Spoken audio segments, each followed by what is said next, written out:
the 1930s, they passed the National Labor Relations Act. And the reason they passed it was not 100% altruistic. It was because there were a ton of strikes and work stoppages and problems.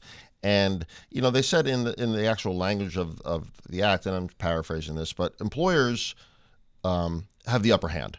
And we need to get employees on an even playing field. Therefore, we're going to pass this act that promotes collective bargaining, et cetera, et cetera. But they did this in the name of commerce, right? Of capitalism. Yeah. So making sure that commerce and, capitalism, continued on its merry way. It happened like, Industrial Revolution times. So, the policy of the United States supposedly is to encourage collective bargaining. And you saw a giant upswing, from the 30s to the 70s of, tons of unions. And, it wasn't like a bad thing to join a union. Right. I mean, as friend of the show and brilliant labor attorney Dale Pearson always said, it created labor peace. That's it was right. predictability within, industries like shipping, and that was seen to be a good thing. So the policy of the nation is not just to allow unionism, but to encourage it. Promote it. Right, exactly. Absolutely. So that's what the federal laws... And as well they should. So Yes. they created the National Labor Relations Board. But of course, like anything else, like you said, things get chipped away. Right. And court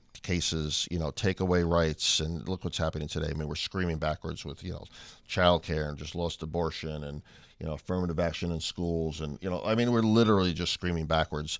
And of course, corporations and capital figured out that, wait a second, if I can uneven the playing field again, I can make more money. For sure. And it's literally boiled down to, of course, greed. And we talk about inflation. It's called greedflation now. There's no inflation. It's actually just corporations trying to squeeze out as much money as humanly possible. Everything is more expensive all of a sudden. Why? That's not because there's less lettuce. It's because they're going to just charge you more for it. Right. I mean, think about like gas prices. Something will happen. Gas prices go up. Right. Whatever that inciting thing was goes away. Gas prices don't go right back down because somebody's like, well, we can hang on to this for a couple days, make a few extra bucks. And then all of a sudden it becomes the norm. Where gas used to be $2, now it's $4 or $5, and that's the norm. And that's what you pay.